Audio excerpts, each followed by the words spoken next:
வணக்கம். நாங்க Aishwarya. Indian polity chapter wise discussion through Laxmikanth text book 6th edition பார்த்துட்டு இருக்கோம். இன்னைக்கு சிட்டிசன்ஷிப் அப்படின்ற டாபிக்ல ஒரு லெசன் டிஸ்கஸ் பண்ண போறோம். இன்னைக்கு வீடியோக்குள்ள போகலாம்.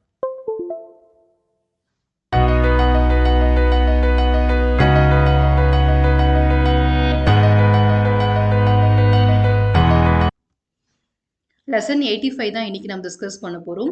சிட்டிசன்ஷிப் அப்படின்ற டாபிக்ல இது நம்மளுடைய 4th பார்ட்டை நம்ம டிஸ்கஸ் பண்ண போறோம். என்ன டாபிக்லனா லாஸ் ஆஃப் சிட்டிசன்ஷிப். ஸோ இந்தியாவுடைய குடியுரிமை அப்படின்ற ஒரு விஷயத்த நம்ம எப்படிலாம் இழக்க முடியும், லாஸ் பண்ண முடியும் அப்படின்றதான் பார்க்க போறோம். டோட்டலாக இதில் 3 மெத்தட்ஸ் இருக்கு. 3 வழிமுறைகள் மெத்தட் மூலிமா நம்ம இதை இழக்கிறதுக்கான வாய்ப்புகள் இருக்கு. இதுக்கு முன்னாடி வீடியோ நம்ம அக்வஸ்டேஷன் 5 வழிமுறைகள் மெத்தட் மூலிமா எப்படி வாங்க முடியும் அப்படின்னு பார்த்தோம். இந்த வீடியோவில் இந்த லாசிங் மெத்தட் எப்படிலாம் நம்மளுக்கு இழக்கிறதுக்கு வாய்ப்புகள் இருக்கு அப்படின்றத பார்க்க போறோம். So before going in to this lesson நம்ம இதுக்கு முன்னாடி கவர் பண்ண எல்லா விதமான டாபிக்குமே நம்ம ஷார்ட் ரீகேப்பாக பார்த்துடலாம். கண்டினியூஸாக நம்மளுடைய வீடியோஸ் எல்லாத்தையுமே பார்த்துட்டு இருக்கிறவங்க இந்த இன்ட்ரோ பார்ட்டை நீங்கள் ஸ்கிப் பண்ணிட்டு கண்டென்ட் ஆரம்பிக்கிறதுலேருந்து நீங்கள் பார்க்கலாம்.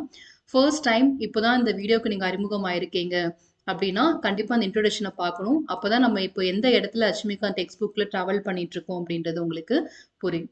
ஸோ இன்னைக்கான பேசிக் இன்ட்ரோடக்ஷன் ஸ்டார்ட் பண்ணுவோம்.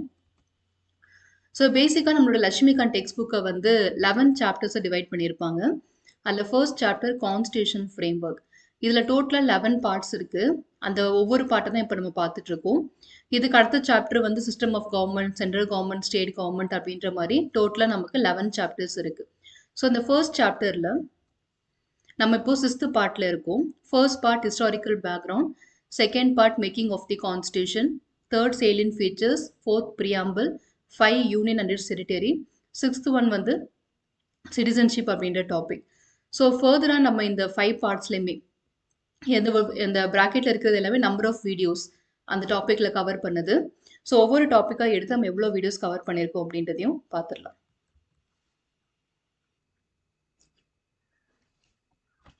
ஸோ ஹிஸ்டாரிக்கல் பேக்ரவுண்ட் அப்படின்னா டோட்டலாக நம்ம 18 வீடியோஸ் பார்த்துருக்கோம். அதில் கம்பெனி ரூல், கிரவுன் ரூல் அப்படின்றதுல ரெகுலேட்டிங் ஆக்ட்லேருந்து ஆரம்பித்து இன்டரம் கவர்மெண்ட் வரைக்குமே எனக்கு கம்ப்ளீட் பண்ணியிருக்கேன். அண்ட் இது சம்மந்தமான ஒரு குவிஸ் 1 அப்படின்றது நம்ம டிஸ்கஸ் பண்ணியிருக்கோம். அதுக்கான ரெஸ்பெக்டிவ் லிங்க்ஸ் எல்லாமே டிஸ்கிரிப்ஷன் பாக்ஸில் அஸ் அ பிளேலிஸ்ட்டாக நான் கொடுத்துருக்கேன். செகண்ட் வந்து மேக்கிங் ஆஃப் கான்ஸ்டியூவன்ட் அசம்பிளி. இதில் டோட்டலாக 14 வீடியோஸ் நம்ம டிஸ்கஸ் பண்ணியிருக்கோம். நம்மளுடைய இந்திய அரசியலமைப்பை உருவாக்கின சபை எவ்வாறு உருவானது, அவங்களுடைய ஃபங்க்ஷன்ஸ்லாம் எப்படி இருந்ததுன்றத கிளியராக இதில் மென்ஷன் பண்ணியிருந்தாங்க. அண்ட் சம்மந்தமான ரிக்வெஸ்ட் 2 அப்லோட் பண்ணியிருந்தேன். அதுக்கான ரெஸ்பெக்டிவ் லிங்க்ஸும் டிஸ்கிரிப்ஷன் பாக்ஸில் பிளேலிஸ்ட்டில் உங்களுக்கு இருக்குது. மூன்றாவது பார்த்தது salient features of the constitution. டோட்டலாக இதில் நம்ம 30 வீடியோஸ் பார்த்துருக்கோம். ஸோ பேசிக்காக ஆரம்பிக்கும் போது இந்திய அரசியலமைப்போடைய salient ஃபீச்சர்ஸ்லாம் என்ன அப்படின்ற மாதிரி கொடுத்துருப்பாங்க. அடுத்ததாக அதனுடைய விமர்சனங்கள், கிரிட்டிசிசம் அப்படின்னு சொல்லக்கூடியது கொடுத்துருப்பாங்க. பார்ட்ஸ், இம்பார்ட்டன்ட் ஆர்டிகல்ஸ், ஷெடியூல்ஸ் எல்லாத்தையுமே மென்ஷன் பண்ணியிருப்பாங்க. ஸோ எல்லாமே நம்ம 1 by 1 அதில் டிஸ்கஸ் பண்ணி பார்த்துருக்கோம். அடுத்து பார்த்தீங்கன்னா ப்ரியாம்பிளில் வந்து கீவேர்ட்ஸ் அண்ட் தென் சிக்னிஃபிகன்ஸ், அவங்களுடைய அமெண்டபிலிட்டி, இந்த டாபிக் எல்லாமே ரொம்பவே கிளியராக பார்த்துருக்கோம். அண்ட் இது சம்மந்தமான ஒரு குவிஸ் 4 அப்லோட் பண்ணியிருக்கேன். அதுவும் நீங்கள் டிஸ்கஸ் பண்ணிக்கலாம். ஸோ இதுக்கு அடுத்து நம்மளுடைய இந்திய அரசியலமைப்புடைய பார்ட் 1 அது ஆரம்பமாயிருச்சு. ஸோ ஃபர்ஸ்ட் பார்ட்டான யூனியன் அண்ட் இட்ஸ் டெரிட்டரி அப்படின்ற டாபிக் தான் ஃபர்ஸ்ட் நம்ம டிஸ்கஸ் பண்ணியிருந்தோம். ஸோ எல்லாமே இல்லை கொடுத்துருந்தாங்க. அண்ட் இதுக்கான ஒரு குவிஸ் 5 அதனோட அனாலிசிஸ் எல்லாத்தையுமே நம்ம பண்ணியிருக்கோம். ஸோ 5 பார்ட்ஸுமே நம்ம ரொம்ப கிளியராக டிஸ்கஸ் பண்ணியாச்சு. ஸோ எல்லா டாபிக்ஸுமே ஆல் டுகெதர் பார்த்தீங்கன்னா ஒரு 80 வீடியோஸ் வரைக்கும் உங்களுக்கு இதில் வந்திருக்கும். அடுத்து நம்ம இப்போ ப்ரெசெண்டாக பார்த்துட்டு இருக்கிறது இந்தியாவோட குடியுரிமை பற்றிய தகவல்கள். இல்லை இன்ட்ரோடக்ஷன், இதனுடைய மீனிங் அண்ட் சிக்னிஃபிகன்ஸ் என்ன, கான்ஸ்டியூஷன் ப்ரொவிஷன்ஸ் என்னது, அக்வஸ்டேஷன்ஸ் ஆஃப் சிட்டிசன்ஷிப்னா என்ன, இதெல்லாமே பார்த்தாச்சு. இப்போ நம்ம அட் ப்ரெசென்ட் இந்த வீடியோவில் லாஸ் ஆஃப் சிட்டிசன்ஷிப் அப்படின்றத பார்க்க போகிறோம். ஒன்ஸ் இது முடிச்சதுக்கு அப்புறமா சிங்கிள் சிட்டிசன்ஷிப்னா என்னது, ஓசிஐனா என்னது, என்ஆர்ஐ, பிஐஓ அண்ட் ஓசிஐக்கு உண்டான டிஃப்ரென்ஸ்லாம் என்னென்ன ஆர்டிகல்ஸ் சம்மந்தமாக இருக்குது, அண்ட் ஃபைனலாக குவிஸ் 6 அப்படின்றத நம்ம இதில் டிஸ்கஸ் பண்ணுற மாதிரி இருக்கும். ஸோ நம்ம இன்னைக்கு டாபிக்கான லாஸ் ஆஃப் சிட்டிசன்ஷிப் அப்படின்றத ஸ்டார்ட் பண்ணிடலாம். So loss of citizenship, so நமக்கு இந்த டைட்டிலேயே ரொம்ப கிளியராக தெரியுது, இந்தியாவுடைய குடியுரிமை அப்படின்ற ஒரு விஷயத்த நம்ம எப்படி இழக்க முடியும். நம்ம முன்னாடியே நிறைய இன்ட்ரடக்ஷனில் பார்த்துருக்கோம். நம்மளுடைய இந்திய அரசியலமைப்புடைய பார்ட் 2ல குடியுரிமை பற்றி பேசியிருக்காங்க. ஆனா நம்ம குடியுரிமையை எப்படி வாங்குறது, எப்படிலாம் இழக்க முடியும் அப்படின்றத பத்தி அதுல எதுவுமே மென்ஷன் பண்ணல அப்படின்றதையும் நம்ம பார்த்திருப்போம். அப்போ எதுல தான் இத சொல்லியிருக்காங்க அப்படின்னு கேட்டாங்கன்னா, அதுக்கப்புறமா ஒரு 5 இயர்ஸ்க்கு அப்புறமா குடியுரிமை சட்டம் அப்படின்னு ஒண்ணு இயற்றப்பட்டு 1955ல தான் இந்த 5 மெத்தட்ஸ் ஆஃப் அக்வஸ்டேஷன் என்னது, எப்படிலாம் நீங்க வாங்க முடியும், and 3 methods of losing it என்னன்றத கிளியரா இதுல தான் மென்ஷன் பண்ணியிருந்தாங்க. ஓகேவா? ஸோ நம்மகிட்ட கேட்குறாங்க அக்விசிஷன் அண்ட் லாஸ் பத்தி எதுல மென்ஷன் பண்ணியிருக்காங்க? நம்மளோட இந்திய அரசமைப்புல பார்ட் 2ல மென்ஷன் பண்ணியிருக்காங்களா? இல்ல சிட்டிசன்ஷிப் ஆக்ட் 1955 மென்ஷன் பண்ணியிருக்காங்களான்னு கேட்டாங்கன்னா, இந்த சட்டத்துல தான் 1955 தான் மென்ஷன் பண்ணியிருக்காங்க. நம்மளுடைய ஒரிஜினல் கான்ஸ்டிடியூஷன்ல இது எதுவுமே இல்ல. So citizenship act 1955 prescribes 3 ways of losing citizenship whether acquired under the act or period to it under the constitution. அதாவது நீங்க அமெண்ட்மெண்ட் மூலியமா டைம் டு டைம் நிறைய அமெண்ட்மெண்ட்லாம் வந்துச்சு இல்லையா? அந்த சட்டங்கள் மூலியமா வாங்கியிருந்தாலும் சரி, இல்ல நம்மளுடைய ஆர்டிகல் 5, 6, 7, 8லாம் இருக்கு இல்லையா? அது மூலியமா நம்மளுடைய கமன்ஸ்மென்ட் டேட் மூலியமா நீங்க இந்திய குடியுரிமை வாங்கினவங்களா இருந்தாலும் சரி, எப்படி வாங்கினவங்களா இருந்தாலும் சரி, இவங்கெல்லாம் இழக்கிறதுக்கான வாய்ப்புகள் என்ன அப்படின்றது 3 மெத்தட்ல நமக்கு எக்ஸ்பிளைன் பண்ணியிருக்காங்க. ஸோ இழப்பு அப்படின்றது 3மே சேம் தான். ஆனா அதுக்குண்டான வார்த்தைகள் எல்லாமே வேற வேற மீனிங் குடுக்குறது. ஃபர்ஸ்ட் வந்து பார்த்தீங்கன்னா, ரெனுன்சியேஷன் அப்படின்னு குடுத்துருக்காங்க. அப்படின்னு என்ன அர்த்தம்னா, ரெனவுன்ஸ் நம்மளாவே குடுக்குறது. வாலண்டியரா நானே எனக்கு இந்திய குடியுரிமை வேண்டாம் அப்படின்னு சொல்லி நானே போய் குடுக்குறதுக்கு பேர் தான் ரெனன்சியேஷன். இது நம்ம தமிழ்ல சொல்றதா இருந்தா, இந்த வார்த்தை பயன்படுத்திக்கலாம். துரத்தல் அப்படின்னு சொல்லி எடுத்துக்கலாம். ஓகே. ஸோ இன்னொன்னு வந்து டெர்மினேஷன். டெர்மினேஷனா பொதுவா நம்ம இந்த கம்பெனிஸ்ல எல்லாம் பயன்படுத்துவாங்க. You are terminated from this company அப்படின்னு சொல்லிட்டு. ஸோ இது என்ன எப்படி நடக்கும்னா, நீங்க விதிமுறைகளை தாண்டி செயல்படுறீங்க, இல்ல ரிக்வயர்மெண்ட்ட நீங்க ஃபுல்ஃபில் பண்ணல. இந்த மாதிரியான இடங்கள்ல நீங்க லைக் டெர்மினேட் பண்றது. இந்தியாவோட குடியுரிமை வச்சிருக்கும்போது இன்னொரு நாட்டோட குடியுரிமையை நீங்க வாங்கிட்டீங்க அப்படின்னா, நீங்க இந்தியாவோட சட்டத்தை நீங்க மதிக்கல அப்படின்னு அர்த்தம். ஸோ அந்த மாதிரி இடத்துல உங்களுடைய குடியுரிமை வந்து ரத்தாயிரும். ஓகே. டெர்மினேஷன் அப்படின்றது நம்ம ரத்து அப்படின்ற மாதிரி எடுத்துக்கலாம். டிப்ரிவியேஷன் அப்படின்னா என்ன அர்த்தம்னா, லைக் பறிபோவது அப்படின்னு எடுத்துப்போம். ஸோ பறிபோவது அப்படின்னா, நம்மளுடைய இந்திய பாராளுமன்றம் இருக்காங்க இல்லையா? அவங்க நம்மளுடைய இந்திய குடியுரிமையை கேன்சல் பண்றது. ஸோ அவங்க வந்து சர்டன் ரூல்ஸ் அண்ட் ரெகுலேஷன்ஸை ஃப்ரேம் ஒர்க் பண்ணியிருப்பாங்க. ஒரு குடிமகனா, இந்திய குடிமகனா இருக்கிறவங்க இதெல்லாம் ஃபாலோ பண்ணணும் அப்படின்னு. அது நம்ம வந்து வயலேட் பண்றோம். அதை மீறி நம்ம நடக்கிறோம். அன்லாஃபுல்லா நம்ம இருக்கோம் அப்படின்னா, அப்ப நம்மளுடைய குடியுரிமையை அவங்க கேன்சல் பண்ணிருவாங்க. அதுக்கு பேரு டிப்ரிவியேஷன் அப்படின்னு சொல்லக்கூடியது. ஸோ 3 வார்த்தைக்குமே மீனிங் என்னன்னா இழப்பது அப்படின்றது தான். ஆனா ஒவ்வொன்னுத்துக்கும் வித்தியாசங்கள் இருக்கு. ஒண்ணு நம்மளா குடுக்குறது, இன்னொன்னு நம்ம வந்து இன்னொரு நாட்டோடத வாங்கும்போது நம்மளுடையது இங்க பறிபோவது, ரத்தாவது. இன்னொன்னு நம்மளுடைய பாராளுமன்றமே நம்மளுடையத கேன்சல் பண்றது. ஸோ இந்த 3 மெத்தட்ஸுமே நம்ம டீட்டெயிலாவே இப்ப வரக்கூடிய கன்டென்ட்ல டிஸ்கஸ் பண்ணலாம். ஸோ ஃபர்ஸ்ட் மெத்தடான பை ரெனுன்சியேஷன் அப்படின்றத பார்க்க போறோம். Any citizen of India of full age and capacity can make a declaration renouncing is Indian citizenship. So இந்த ஃபுல் ஏஜ் அண்ட் கெப்பாசிட்டினா என்ன அர்த்தம்னா 18 இயர்ஸ் அண்ட் அபவ். ஓகே, அதான் அதுக்கு மீனிங். மேஜர் அப்படின்னு சொல்லுவோம் இல்லையா? அந்த 18 இயர்ஸ் அண்ட் அபவ் இருக்கிறவங்க தான் ஃபுல் ஏஜ் அண்ட் கெப்பாசிட்டி அப்படின்னு சொல்லக்கூடியது. So any citizen of India of full age and capacity can make a declaration renouncing his Indian citizenship. Upon the registration of that declaration, a person ceases to be a citizen of India. So அவங்க வந்து நான் வந்து கொடுக்குறேன், எனக்கு இது வேண்டாம் அப்படின்னு சொல்லி அவங்க துறக்கும் போது, தன்னுடைய விஷயத்த அவங்க வேண்டான்னு கொடுக்கும்போது, அவங்களுடைய இந்திய குடியுரிமை அப்படின்றது அவங்ககிட்ட இருந்து பறி போயிடும். ஸோ ரெனவுன்ஸ் அப்படின்றது நம்மளாவே வாலண்டியரா கொடுக்கறதுக்கு பேர் தான் ரெனவுன்சியேஷன் அப்படின்னு சொல்லக்கூடியது. However, if such declaration is made during a war, அதாவது இந்தியா வந்து வேற நாடோட போர்ல இருக்கு, அந்த மாதிரி நேரத்துல நீங்க இந்த டிக்ளரேஷன் பண்றீங்க அப்படின்னா, அந்த ரெஜிஸ்ட்ரேஷன் வந்து நம்ம வித்தல் பண்ணி வச்சிருவாங்க. அதாவது ஹோல்ட் பண்ணி வச்சிருவாங்க. அந்த வார் முடிஞ்சதுக்கு அப்புறமா அதை அவங்கள ஃபைனலைஸ் பண்ணுவாங்க. ஏன்னா எப்பவுமே வார் டைம்ல நீங்க எந்த நாட்டோட குடியுரிமையும் நீங்க வந்து விட்டு கொடுக்க கூடாது, கேன்சலும் பண்ண மாட்டாங்க. அந்த நேரத்துல நீங்க வெளிநாடுகளுக்கும் போக முடியாது. வார் டைம்ல எந்த விதமான ரூல்ஸுமே அங்க அப்ளை ஆகாது. அவங்கவுங்க எந்தெந்த இடத்துல இருக்காங்களோ அங்கதான் இருந்தாகும். So, however, if such a declaration is made during a war in which India is engaged, its registration shall be withheld by the central government அப்படின்னு சொல்லியிருக்காங்க. Further, when a person renounces his citizenship, every minor child of that person, ரொம்ப important இது. ஏன்னா நம்ம registration ப்ராசஸ்லேயே பார்த்துருக்கோம், யாரோ ஒருத்தங்க வந்து பதிவு செய்யற மெத்தட் மூலியமா இந்தியாவோட குடியுரிமையை வாங்குறாங்க அப்படின்னா அவங்களுடைய மைனர் சில்ட்ரனா இருக்கட்டும் இல்ல மேஜர் சில்ட்ரனா இருக்கட்டும் அவங்க எல்லாருமே இந்தியாவோட குடிமகனா மாறிடுவாங்க. ஸோ அவங்களுக்கு தனியா நம்ம ரெஜிஸ்டர் பண்ணணும் அப்படின்ற அவசியம் இல்லைன்னு பார்த்தோம்.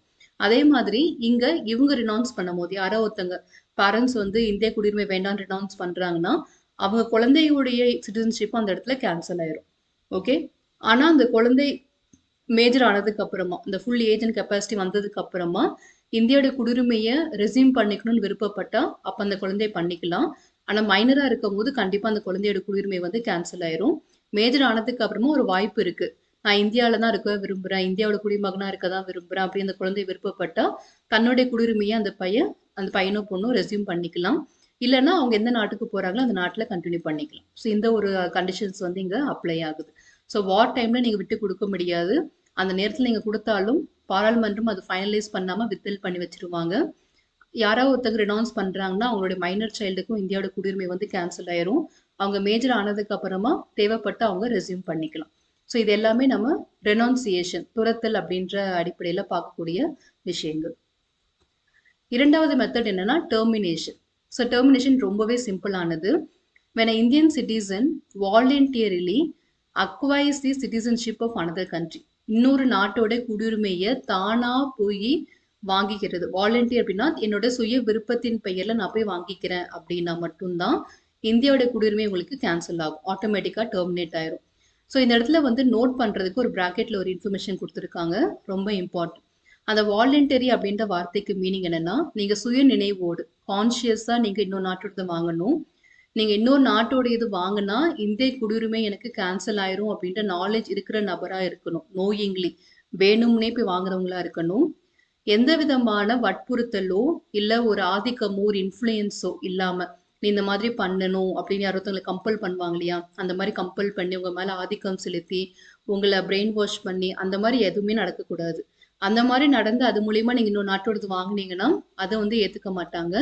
நீங்களா சுய விருப்பத்தின் பேர்ல சுய நினைவோடு தெரிஞ்சு நீங்க போய் இன்னொரு நாட்டோட இது வாங்கினா மட்டும்தான் உங்களுடைய இந்திய குடியுரிமை அப்படின்றது இங்க டெர்மினேட் ஆகும். ஸோ அதையும் கொடுத்துருக்காங்க, consciously knowingly and without duress. Duress அப்படின்னா இன்னொருத்தங்களுடைய ஆதிக்கம், இன்ஃப்ளூயன்ஸ், அவங்களுடைய வற்புறுத்தல், ஒரு பிரெயின் வாஷ் பண்றது, இந்த மாதிரியான மீனிங் அது. Under influence or compulsion acquires the citizenship of another country, his Indian citizenship automatically terminates. So இது பொறுத்த வரைக்கும் இதுவுமே வார் டைம்ல அப்ளை ஆகாது. ஸோ போர் நேரங்களில் நீங்க டெர்மினேஷன் அப்படின்னு ஒரு விஷயத்தை எடுத்துட்டு வர முடியாது. ஸோ போர் டைம்ல நீங்க எதுவுமே அப்ளை பண்ண முடியாது, சிட்டிசன்ஷிப்பை வாங்கவும் முடியாது, கொடுக்கவும் முடியாது. This provision, however, does not apply during a war in which India is engaged. So second method என்னன்றதும் கிளியரா பார்த்தாச்சு. தேர்ட் மெத்தட் என்னன்னா பை டிப்ரிவியேஷன். ஓகேவா. ஸோ இது வந்து பாராளுமன்றமே நம்மளுடைய இதை கேன்சல் பண்றாங்க இல்லையா, அந்த மெத்தட் தான் இது டிப்ரிவியேஷன். It is a compulsory termination of Indian citizenship by the central government if அப்படின்னு கொடுத்துருக்காங்க. ஸோ ஒரு மத்திய அரசாங்கமே இந்தியாவோட குடியுரிமையை டெர்மினேட் பண்றது. The citizen has obtained the citizenship by fraud. அதாவது நேர்மையான முறையில வாங்காம ஏதாவது ஒரு மால் பிராக்டிஸ் பண்ணி அது மூலியமா இந்தியாவோட குடியுரிமையை வாங்கியிருந்தாங்கன்னா அந்த குடியுரிமை வந்து அவங்க கிட்ட இருந்து தெரிய வரும்போது பாராளுமன்றமே அதை கேன்சல் பண்ணிடுவாங்க. செகண்ட் வந்து நம்மளுடைய இந்திய அரசியலமைப்புக்கு உண்மையா இல்லாம இருக்கிறது, டிஸ்லாயலா இருக்கிறது. ஸோ இந்தியன் கான்ஸ்டியூஷன் என்ன உரிமைகள் கொடுத்துருக்காங்களோ என்ன கடமைகள் கொடுத்துருக்காங்களோ அது எல்லாத்தையுமே ஒழுங்கா ஃபாலோ பண்ணாம நம்மளுடைய இந்திய அரசியலமைப்புக்கு உண்மையா இல்லாம இருந்தாங்கன்னா அவங்களுடைய இதையுமே பாராளுமன்றம் கேன்சல் பண்றதுக்கு சான்ஸ் இருக்கு. மூன்றாவது, unlawfully traded or communicated with the enemy during the war. போர் காலங்கள்ல நம்மளுடைய பகைமை நாடு இருக்கு இல்லையா, அந்த நாடுகளோடு நம்மளுடைய இந்திய சம்மந்தப்பட்ட தகவல்களை பரிமாறிக்கிறது, இல்லைன்னா அன்லாஃபுல்லா வர்த்தகம் பண்றது, இந்த மாதிரியான விஷயங்கள் நீங்க ஈடுபட்டிருந்தீங்க அப்படின்னா கண்டிப்பா உங்களுடைய இதை கேன்சல் பண்ணிடுவாங்க. அடுத்ததாக, நீங்க இந்திய குடியுரிமை அப்படின்றத பதிவு செய்தல் ரெஜிஸ்ட்ரேஷன் மெத்தட் மூலியமா வாங்கியிருந்தாலும் சரி, இயல்பு முறையில வாங்கியிருந்தாலும் சரி, நேச்சுரலைசேஷன் மெத்தட் மூலியமா வாங்கியிருந்தாலும் சரி, அப்படி வாங்கினதுக்கு அப்புறமா 5 வருஷத்துக்குள்ள, ஓகே, ஃபார் எக்ஸாம்பிள் நீங்க ஒரு 2010ல வாங்கியிருக்கீங்க அப்படின்னா 2015க்குள்ள ஏதாவது 2 வருடங்கள் நீங்க ஏதாவது ஒரு தவறு பண்ணி ஜெயில இம்ப்ரிசன் ஆயிட்டீங்க அப்படின்னா உங்களோடது கேன்சல் ஆயிரும். ஓகே, அந்த இடைப்பட்ட 5 வருடங்களுக்குள்ள 2 வருடங்கள் நீங்க இம்ப்ரிசன் ஆயிட்டீங்க, தவறு பண்ணி ஜெயிலுக்கு போயிட்டீங்க அப்படின்னா உங்களுடைய குடியுரிமை வந்து கேன்சல் ஆயிரும். The citizen has within 5 years after registration or naturalization been imprisoned in any country. So எந்த நாடுகளில் வேணா இருக்கலாம், இந்தியா அப்படின்னு இல்லை, வெளிநாடுகளில் போய் நீங்கள் ஒரு தவறு பண்ணி அங்கே தண்டனைக்குரியவராக மாறிட்டீங்க, 2 வருடங்கள் உங்களுக்கு தண்டனை கொடுத்துட்டாங்க அப்படின்னா உங்களுடைய இந்திய குடியுரிமை வந்து கேன்சல் ஆயிரும். இன்னொன்று, இது எல்லாருக்குமே பொருந்தும். இப்போ நம்ம எல்லாருமே வந்து குடிமகனாக இருக்கும், இல்லை இந்திய குடிமகனாக இருக்கும். நம்ம வந்து இன்னொரு நாட்டில் போய் தொடர்ச்சியாக 7 வருடங்கள் சாதாரணமாக வாழ்ந்துட்டு இருக்கோம். நம்ம இந்திய நாட்டுக்கே வரல, இந்தியாவுக்கு வந்துட்டு போனால் பிரச்சனை இல்லை.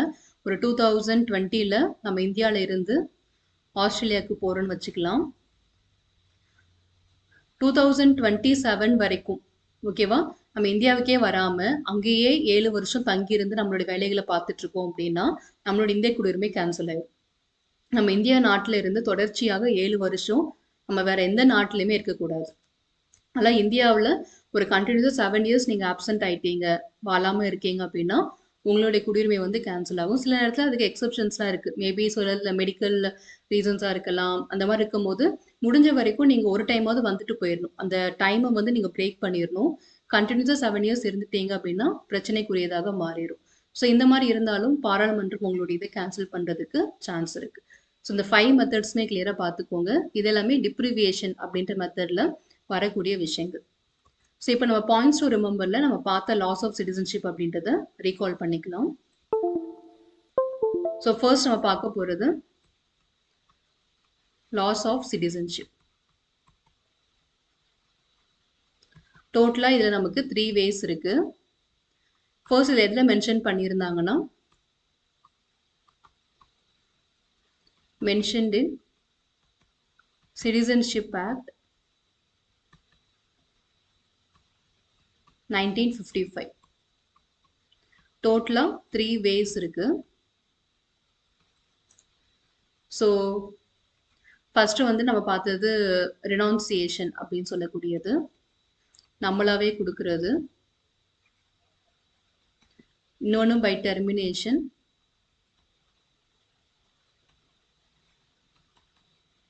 லாஸ்ட் மெத்தட் வந்து பாராளுமன்றம் நம்மளுடைய கேன்சல் பண்ணுறது பை டிப்ரிவியேஷன். ஓகேவா? ஸோ ஃபர்ஸ்ட் மெத்தட் நம்ம என்னன்றது பார்ப்போம். பை ரெனூன்சியேஷன், நம்மளாவே வந்து கொடுக்கறது, துரத்தல் அப்படின்னு சொல்லக்கூடியது. ஸோ இது வந்து ரொம்பவே சிம்பிள். நம்மளா போய் வாலண்டரியில் இந்திய குடியுரிமை வேண்டாம் அப்படின்னு சொல்லி கொடுக்கறது. Voluntarily giving up citizenship.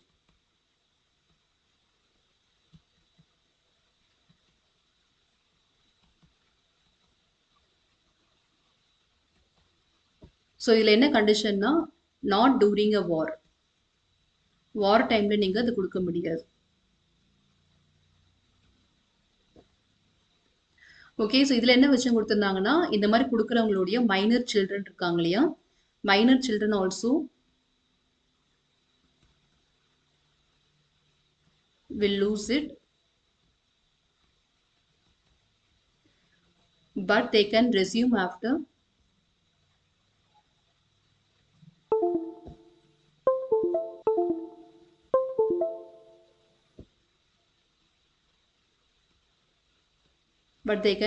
it after 18 years. வேணும்னா அவங்க அதை ரெசியூம் பண்ணிக்கலாம். ஸோ இதெல்லாமே நம்ம ரெனூன்சியேஷன் மெத்தடில் பார்த்தது. பை டெர்மினேஷன் அப்படின்னா, நம்ம சுய நினைவோட இன்னொரு நாட்டோட இதை வாங்குறோம் அப்படின்னா நம்மளோடது கேன்சல் ஆகும்.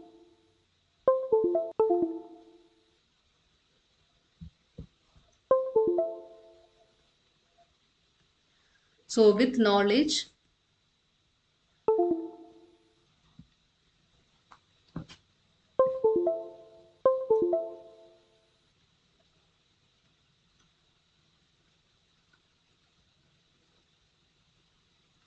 acquiring another country.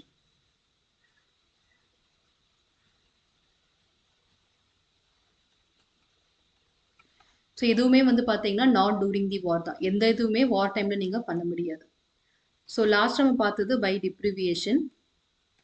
So central government உங்களுடைய இதை கேன்சல் பண்ணுறதுக்கானது எப்போல்லாம் பண்ணுவாங்க அப்படின்றதுக்கான ஒரு மெத்தட்ஸ்லாம் இருக்குது. ஃபர்ஸ்ட் வந்து ஃப்ராட், நீங்கள் நியாயமா இல்லாம நீங்க இந்திய குடியுரிமை வாங்கியிருக்கீங்க. இல்ல அன்லாஃபுல் டு கான்ஸ்டிடியூஷன். ஒரு 5 மெத்தட்ஸ் பார்த்தோம். Unlawful to constitution. அடுத்தது இல்லைன்னா டிஸ்லாயல்ட்டி அப்படின்னு சொல்லியிருந்தாங்க. அன்லாஃபுல்லி ட்ரேடட் அப்படின்னு எடுத்துக்கலாம். ஆக்சுவலாக டிஸ்லாயல்ட்டி அப்படின்னு தான் வரும். இந்த வேர்ட் நோட் பண்ணிக்கோங்க. டிஸ்லாயல்ட்டி. unlawful traded or communicated during war. Traded or communicated during wartime with enemy country.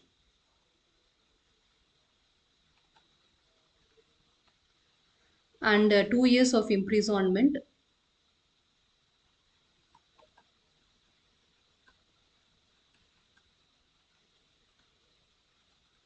Within 5 years.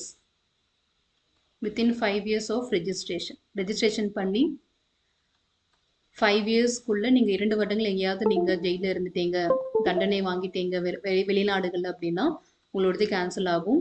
7 years நீங்க ordinary ரெசிடென்ட்டா in another country outside India